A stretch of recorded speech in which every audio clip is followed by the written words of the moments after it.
Hello and welcome to this special bonus episode of The Dairy Edge. Teagasc are running a weekly Let's Talk Dairy webinar series, which is also being made available as a podcast. On this week's webinar, Stuart Childs provides grazing management tips to maintain grass in the diet of the dairy cow this autumn, while also keeping one eye on the first rotation of 2022, identifying those dry paddocks with good grazing infrastructure to be the first paddocks grazed in February.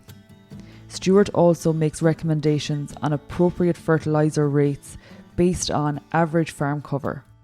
Okay, good morning, ladies and gentlemen, and welcome to this week's webinar. Today I'm going to talk a little bit about fertiliser strategy for the next couple of weeks, I suppose, because it's become a bit contentious at discussion groups and so forth in the last few days. And then I'm going to probably, something that was brought out last year by the Grass 10 team, I'm just going to take a look at it. I think it's a timely time to take a look at it rather than looking at it when we're actually starting to close. It's just a bit of a strategy around how you plan to close. And I have an example from a farmer that we were with during the course of the week there in how he's planning to, or what way he's targeting closing fields on his farm in order to have access and available grazing to him in the spring of next year. So it might sound a bit early to be talking about it, but there's a bit of planning required for it. Won't be too long, I suppose, today, so we'll get started. I'm just going to share a presentation here, just a couple of slides just to, I suppose, reinforce a few points and so forth as we're talking about the fertiliser, and then obviously to give you a visual aid in relation to that strategy around grazing. Okay, so I'll just share here now, 1 second. So late season fertiliser and nitrogen and planning for the spring grazings is basically what we're going to cover today. So if you're involved in Grass 10 groups around the country, the chances are you've seen this board as John was using it, or John Maher was using it, and John Douglas and Joseph Dunphy would have been using it as well at the groups that they've been doing throughout the course of the year, I would imagine. So basically what I'm showing you here is the ability or the fertiliser required to, basically the soil fertility that's required to deliver 14 tonne of grass dry matter per hectare. And people often ask the question, I suppose, if people are growing 15 or 16 tonne, do they need more fertiliser? And that's not necessarily the case. So we have people, and as I said to you last week, I was going to do one of the Grassland Farmer of the Year walks last week with John Maher and some of the people in the West Cork unit following last week's webinar. And John Galvin, that farmer he's referenced in the Grass 10 newsletter this week, is growing 15 tonne with less than 200 units of nitrogen. And this is reflective of total nitrogen requirements. So slurry and chemical nitrogen are included here. So I suppose what I'd like to point out to people here is, and this is units per acre. Normally we have a lot of these tables can be in kgs per hectare, but this is actually in units per acre. So what we're trying to show you here, or what I'm trying to get across to people here, I suppose, is the quantity of nitrogen that's being applied here through the latter half of the year in particular is a significant influencer as to whether you're going to come in under this 200 units or over this 200 units. And I suppose the reason I'm talking about this today is that there's a consultation document out there at the moment in relation to the nitrates derogation for 2022 onwards. And there's a lot of talk about a 10% cut in nitrogen, maybe even a 15% cut, depending on critical source areas and EPA decisions around loads in certain catchments and so forth. And people are getting very excited maybe around the whole reduction in nitrogen application that's going to be allowed. And I'm not saying that it isn't something that's worth getting concerned about, but what I would be of the opinion of is that there's probably a nice bit of nitrogen being used inefficiently throughout the course of the year. I'm not saying it's been wasted it's not intentionally been thrown out for to have a negative impact, but there's nitrogen being used on farms currently that probably isn't giving the return that it would justify it. And as the cost of this goes up, obviously it becomes, while grass is always going to be the cheaper feed, or should be for a long time anyway, unless fertiliser goes bananas altogether. We just have to be a lot smarter. And I think just right now there's a lot of debate about the units of nitrogen that should be sprayed now, because closing date is coming up on the 14th. should be familiar at this stage that the suggestion is that the application, will say taking place today being the 2nd of September, is going to give you more grass, because you should get a higher growth rate at the early part of September, then spreading on the 14th. And then there's a big debate around the units of nitrogen that should be spread. With anything from 20, as you can see here highlighted by the mouse here, hopefully, up to 40 being talked about at the moment at farm level.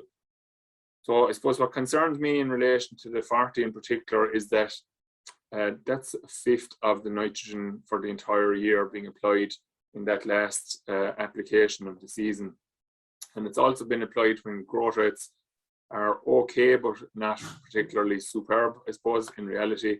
And there's a perception that we're spreading this in order to grow grass, because there'll be no nitrogen available basically from the 15th of September onwards.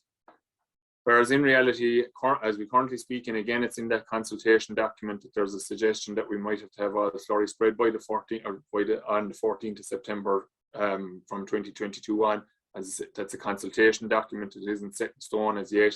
And there's also dairy washings that are going to be available on farm, and they will have the capacity to deliver some nitrogen as well.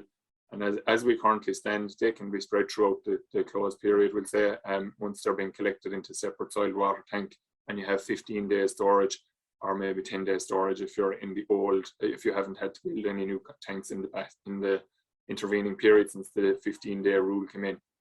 So I suppose it's important to point out that, let's say, taking John Galvin as an example, growing 15 tonne, there are farms that are applying maybe similar levels of nitrogen to what John is, and maybe higher levels, and not growing 14 tonne, not growing 15 tonne, maybe only growing 11 or 12 tonnes. So lots of nitrogen going out, but not actually getting the benefit of it, because the level of management around the grazing isn't as good to, we'll say, capture all that nitrogen, get those extra grazings, and as a result, the nitrogen isn't being efficiently used. So I suppose the grass drives the utilization requirements of NP and K, and it's important that we're trying to get that grass right in order to use it. And then the nitrogen application strategy kind of needs to tie in with that. So I suppose the concern I have is that, as I said, that there's people talking about putting out 40 units of nitrogen at the moment in order to compensate for the fact that they're not going to be able to apply nitrogen from the 14th of September. And in reality, I don't think there's any justification for that. You can see that if you've been applying nitrogen, and I know we've advocated to people to kind of hold off on nitrogen there throughout the dry spells, and maybe people might feel that they're slightly behind and so forth. You have to also bear in mind that as you travel the country in the last week, maybe fortnight since we got the rain following that dry spell, that the whole country seems to have taken a green tinge has come into it. And that's background nitrogen being released by microbial breakdown of nitrogen or in the soil. And that comes about by re-wetting, basically. So the soil is dried out, microbes don't operate without the water, and then once the water comes, they start to activate again and start breaking down nitrogen and making it available. So background nitrogen comes into play again. So there's studies there that would suggest that there's a half a unit a day being contributed from the soil. So if we put that over the month of September, that says that there's 15 units of nitrogen going to come from the soil for the month of September. And if we look at John's chart here in relation to the application rates, and we take it at 20 units here, 20 to 25 units, in my opinion, is going to be more than adequate in order to grow grass.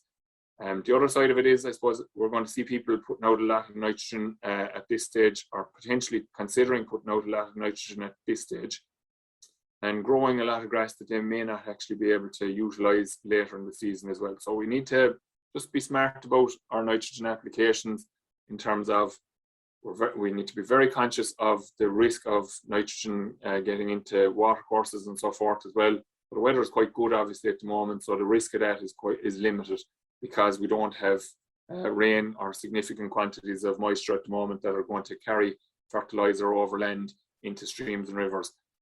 But there is that risk always that when rain will come, and it's expected, I think maybe later this week or maybe early next week potentially, that there's a bit of nitrogen. So there's going to be, as I said, that breakdown of nitrogen in the ground is going to start to occur. So nitrogen is going to be released in the soil, and if there's too much nitrogen in that soil, it's going to be flushed or leached from the soil and eventually that's going to end up in some watercourse. So either through groundwater or potentially over overland flow, which is less likely currently. The risk is that it's going to end up in a stream or a river, and that's where we're running into trouble in terms of our nitrate irrigation, because of higher levels of nitrate, in particular down this side of the country, in the water courses, and that's why our nitrogen fertilizer is coming under pressure. So we just need to really box clever here in relation to this. We just need to use enough in order to stimulate growth, I suppose, for the next while. And if you go back to kind of what can a unit a day kind of approach through the summer grow for you, it has the capacity to grow 1,500 kilos or 1,500 kilos of grass for you at a unit a day. I don't really see the justification to move much away from that. So where does that pitch you? As I said, it's putting you in that region of 20 to 30 units. And again, I suppose, and I think it's probably got the ship has sailed in one sense at this stage in relation to grass covers for a lot of farms now. In that a couple of weeks ago, we would have been saying that if you were behind on your grass cover, that you would need to apply a little bit extra fertilizer to try to boost growth a little bit more. But I just see one example, David Fennelly in County Laois, he's one of the Glanbia Monitor farms, posted on Twitter last night that I think it was in the space of 3 or 4 weeks, his grass cover had improved from 410, and they would have been severely affected by drought a couple of weeks ago, up to over 1,100, I think, maybe yesterday or the day before. So the justification then for putting out a lot of nitrogen now, for in David's case, we'd say, just taking him as an example, is limited because he's on target. So he just needs to keep the show on the road, basically. There's no justification for driving out nitrogen, which is going to make heavier covers heavier, maybe make it more difficult to graze it. Now, again, that's a good dry farm, so the potential to graze on would be there, but at the same time, he's going to be great plodding through heavy covers. And it came up in the webinar with John Douglas a couple of weeks ago that a lot of you just don't like handling those heavy covers in the autumn. So then you just have to ask yourself the question, is it justified to go out with 30, 40 units of nitrogen in the next couple of days in order to create that scenario for yourself, when the chances are that going with 20 or 25 units is going to create enough nitrogen or provide enough nitrogen to keep your show on the road. And again, as I said, you're going to have the scope for maybe a little bit of slurry, which there probably isn't a huge amount on farms at this stage, apart from what will be created over the next number of weeks, maybe in collecting yards and so forth. And then dairy washing subsequently as well, which will have to be sprayed, obviously, in a lot of cases, to provide the nitrogen that's needed. So I suppose the message that I want to get out there today is that just be cautious with the quantities of nitrogen that you're applying over the next couple of days. Again, I suppose the emphasis would be, and this can vary from year to year, but in terms of growth during the first 2 weeks of September, but a very noticeable change in temperature there on Tuesday, I would feel. It got a lot cooler. So growth rates are definitely dropping back, and LED's figures would suggest that. I think it's somewhere in the region of maybe 5 to 10 kilos of dry matter drop in growth rates compared to last week, predicted for the coming week. Still better probably than what our normal average growth rate would be at this stage of the year, but factor in that's picking up on a bit of background nitrogen, maybe that's been a little bit later coming on stream this year because it was drier into the early part of August than normal, I suppose, when we'd expect background nitrogen really to start to kick in that late, in that August period. So don't spread nitrogen for the sake of spreading it. 1, it's expensive. 2, there's an environmental risk associated with it. And 3, we need to start learning to live with less of it potentially. And then the final point around it is, I suppose, be conscious of the buffer zones. And that's true of slurry as well, because there's scope to use slurry here as well straight away, and maybe reduce the chemical nitrogen that people are going to apply as well as a result of it. But we need to be conscious that we need to be careful with the amount that we're applying, be that fertilizer or slurry, and we need to be conscious of the buffer zone. So just as a reminder of the buffer zone, it's 5 meters away from the top of the bank of any water course or stream or anything like that with slurry, 2 meters with fertilizer. And as we move into October, we'll probably cover it again later on before we get to that phase. But in the 1st of October to the 14th of October window, that buffer zone for slurry is going to double to 10 meters. So very broadly speaking, you can say, unless you're a very small person, that every step is going to be roughly in or around a meter. So you need to be staying 10 metres away from the top of the bank when you're applying slurry once we hit the 1st of October. And look, in light of the consultation programme that's out there, it's open until the 20th of September at the moment with the department in relation to nitrates derogation. There's a lot of things that we probably haven't been aware enough of or conscious enough of in the last iterations of the nitrates action plan, such as buffer zones and maybe more conscious use of nitrogen fertiliser. And that's probably contributing to putting us in the position where we are at the moment, where, to be fair, Jack Nolan is probably under pressure going out to Europe trying to justify our nitrates derogation being granted again. And for all of us that are involved in dairy farming in particular, I suppose, and to a certain extent some beef farmers that are highly stocked as well, that's a very important element of farming in Ireland. 7,000 to 10,000, I think potentially, I think it's maybe 7,000 people involved with Teagasc, and maybe other people then through private consultants and so forth are availing of a derogation or maybe farming over the 170. So it's a very important thing that Jack, when he does go to Europe later in the year, he's able to acquire the derogation to be allowed to proceed from 2022 for probably another 4-year period. And we're going to have to deliver savings, I suppose, or adjustments in relation to nitrogen applications and so forth in the next period for definite. And we just need to be conscious that we need to cut back on the nitrogen applications that we're using. And I think, to be fair to people that are tuned in and farmers as a whole, there has been a higher level of embracing less nitrogen throughout the course of the summer. So if we've been happy to spread less during the course of the summer, I don't think there's a reason for to suddenly splurge out with nitrogen at this period here. So just as I said, 20-25 units is 30 at the very max, I suppose, if you're behind on cover. And Mike Egan would have been talking to Emma Louise on Emma Louise's podcast there during at the early part of this week in relation to some farms that are behind cover still. So maybe there is justification for them in light of the good growth rate that is there relative to normal to go with 30 units. But in the vast majority of farms probably should be in the region of 20 to 25 units. And I suppose for those that are recording their nitrogen applications on pasture base, on fertiliser tracking part of pasture base, have a look, see what kind of level of units have you applied to your paddocks and so forth currently. And in reality, if you're very, very close to the 200, or if you've hit the 200, you have to question, is there justification to apply any further nitrogen or chemical nitrogen in particular to those over the next number of days, okay? So we'll move on from that, I suppose, in terms of the strategy around grazing. This is a schematic diagram that the lads in Grass 10 produced last year. And I definitely got very positive feedback from people on the ground in relation to trying to explain what we've been trying to explain this in words with a number of years. But this is kind of a more visual aspect, and the next slide is even more visual again, I suppose. So for the autumn rotation plan and how that ties in with the spring rotation plan, this is showing you how you try to pick your paddocks.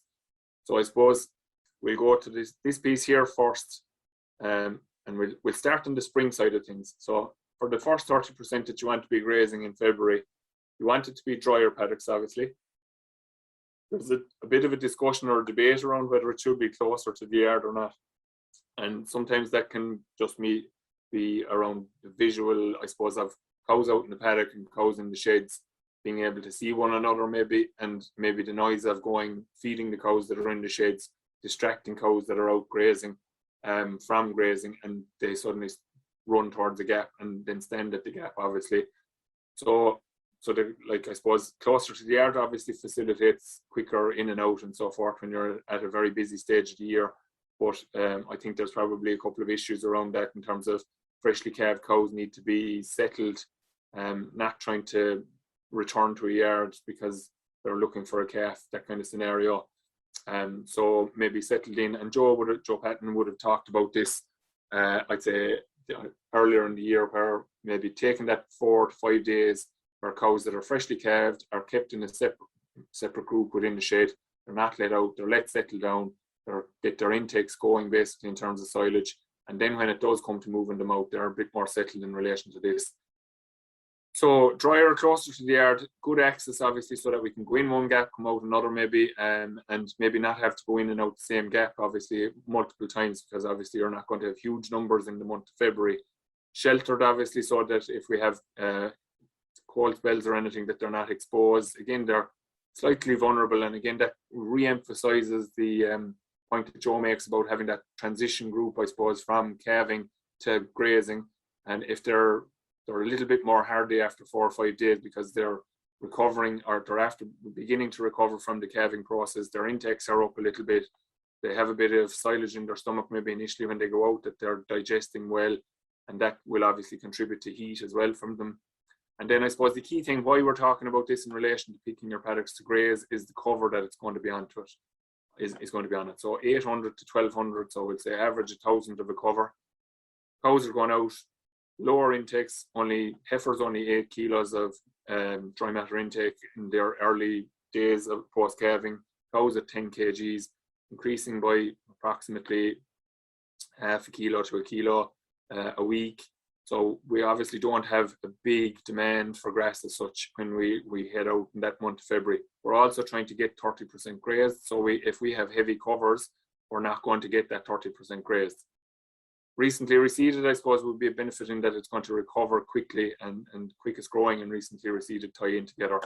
So when we consider that, when should we be grazing that? Then it means that we're going to be grazing that later in the month of October, because if we graze it in the early part of the month of October, we're going to have higher cover than we want on it in February. Okay, so what we want to graze first in the springtime, or where we like to go first in the springtime, will be grazing in the latter half of November or October. Sorry, apologies. And what we're going to graze from, we'll say, 1st of March through to Patrick's Day, which will be slightly heavier covers, greater than the 1200. Okay, access and dry, but maybe further from the yard. We want to start grazing that from, we'll say, the 1st of October through to the 20th of October. Look, closing date is going to vary from farm to farm, and probably shouldn't be overly rigid. It should start to close a little bit earlier, I would think, in order to make sure that we have grass on the farm for the springtime, ideally. And then the final 40% then is basically your awkward paddocks that are further from the yard, maybe poorer grazing infrastructure, could be older ground as well that aren't going to recover as quickly, or silage ground obviously, which you're going to go to maybe a little bit later, maybe been there already, we'll say following second cut, and it's going to be later before you're going to get there again, that kind of scenario. And that basically, they tie in with one another. They're further away, you have higher numbers going out to them. You're hoping that the ground is going to be a little bit better by the time they get to them, so that you don't need the grazing infrastructure as much.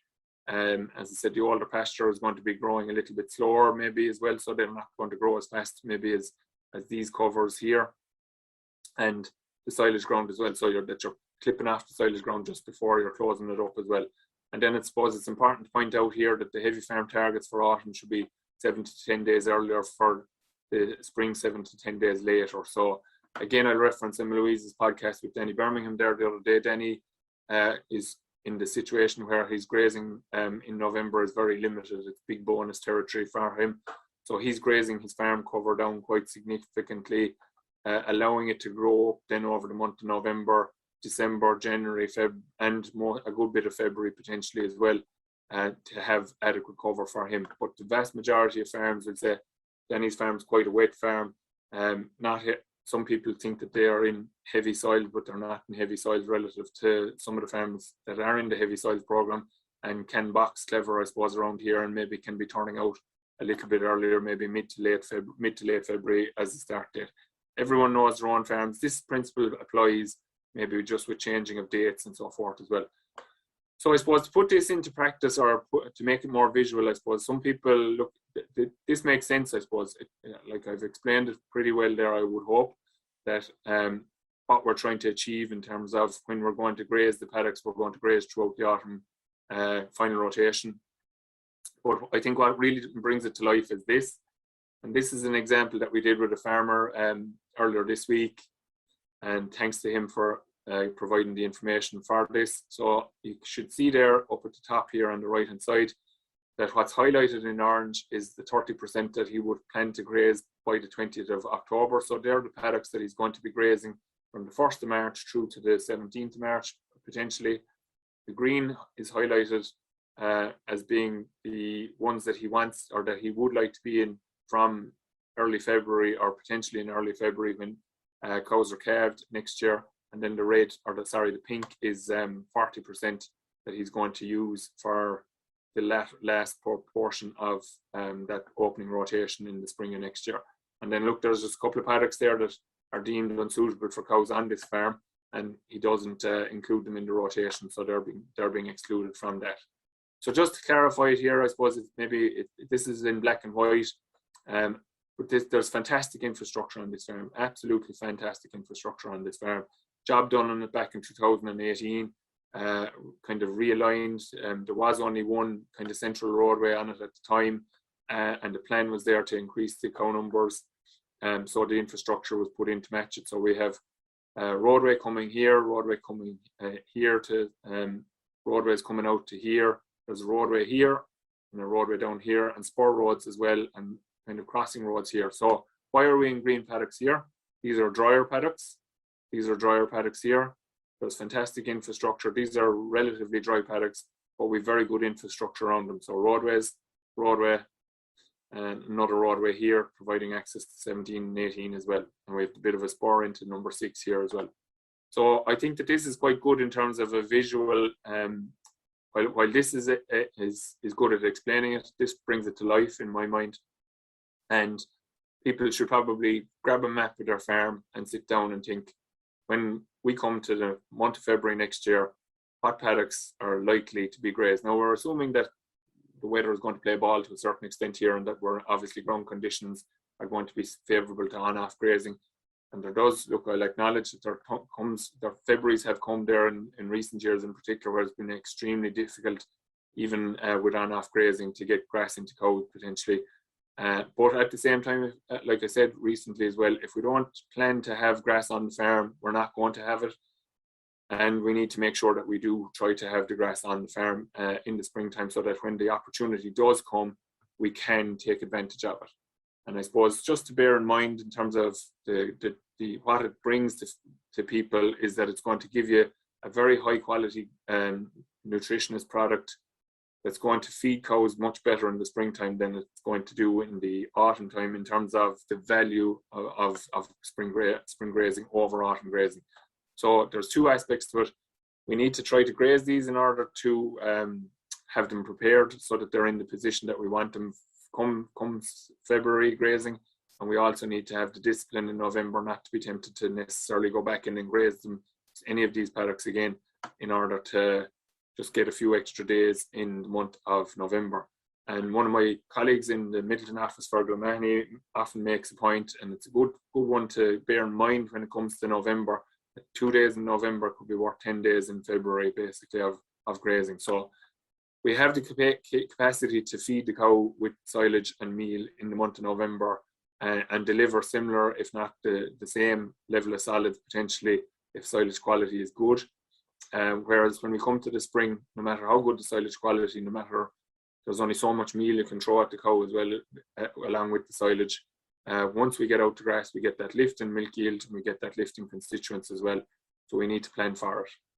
So this, as I said, is a visual aid and it's useful. I think people should get out a map of their farm in the next couple of days and do this, the kind of red, amber, green kind of scenario. Now, I highlighted these paddocks that weren't to be used in red, so we used pink for this aspect of it. So highlight the paddocks that you want to have available to you to graze potentially in February, and then you have to go about grazing those in mid to late October in order that they'll be at the right cover. So low cover that they can graze readily, good access, and relatively dry, I suppose, as well. Okay. And then the rest of the farm, then I suppose you're kind of trying to balance it out with, say, where would you least like to be? Probably falls into the red zone. And then the amber is kind of your more middling paddocks, maybe that you can get into, but again, you don't want to spend a lot of time going through them. So maybe these paddocks down here on this farm are a little bit further away, and maybe bigger paddocks as well. So I want to hit this with numbers of cows that you're not going to be going in and out too often. Whereas if you hit it with a smaller group of cows, you could be going in and out quite a lot, and that obviously increases the risk of damage. So that's pretty much it for today. I suppose if there's any questions, I'll take them. I suppose just to summarise what I'm coming at. So in terms of the grazing strategy, as I said, take out the map over the next number of days. Identify paddocks that you know on your farm are suitable for grazing or can lend themselves, I suppose, to grazing in the spring in terms of infrastructure in particular, or maybe even looking at the paddocks, maybe there's when you decide that there are paddocks that are good in terms of ground conditions and so forth, is there something you could do in terms of infrastructure over the next number of months to help improve it? So that could be just gap handles, increasing the number of gaps going into paddocks, or potentially as well, given I know costs have increased significantly between diesel, feed and fertiliser all going up, but milk price has been good this year, and okay, the month of October now people will be getting maybe frights in relation to preliminary tax bills and so forth. So a bit of planning around that, and maybe future-proofing the business in relation to spur roads and so forth. A little bit of spending on that is going to be a tax-deductible expense and could help to mitigate against more tricky springs in the future. So it would be wise spending. So take out the farm map, pick the paddocks that are going to be suitable to graze in February, and set out a plan to try and prepare those by grazing those in the second half of October. And then the rest will kind of, I suppose, fall into place. I suppose that you plan to graze the other ones obviously before, from the 1st of October on or early October on. And then the latter part will say is going to be stretched over a period in the month of November. And probably there is potential that some of these grass may not be grazed because farm cover might drop too far. That's something, again, look, we'll be talking about again in due course. And finally, I suppose, just on the fertiliser piece, just to be conscious that we're going to have to, there's no doubt about it that consultation document from the department is going to deliver reduced nitrogen rates on farms from the 1st of January. I think there, regardless of what arguments are going to be put up, there's going to be a reduction. It's part of the farm to fork strategy. It's part of the European Green Deal that there's going to be a reduction in chemical nitrogen applied on farms. And we need to start living with less nitrogen, or be prepared to live with less nitrogen. And as I said, people have done that through the summer, going with the unit a day type scenario. Don't think we should really be getting worried about moving too far away from that over the course of the back end. Okay, so just to be conscious of it, just a point in there from Kevin Kelleher, who says that he's using sweetgrass, which is nitrogen with sodium in the last rotation, finds that it improves clean out. Just worth thinking about. So it's a fair point, Kevin. I suppose it's sold on the basis that it does obviously help, and especially on farms that would be using a lot of slurry is the rationale for promoting that product. And it's look, that's if that's what you're, thanks for pointing it out. I suppose if it's any of benefit to people to consider, it's worth considering. Okay, so as I said, we'll leave it at that, and we'll be back again next week, and we'll talk to you at 10 o'clock next week. And in the meantime, stay safe and have happy farming. So thanks to everyone for tuning in today, and we'll see you again next week. Take care in the meantime. Thank you. That's all for this week's Let's Talk Dairy webinar series, and don't forget to look out for more bonus episodes each week. I'm Emma Louise Coffey, and thanks for listening.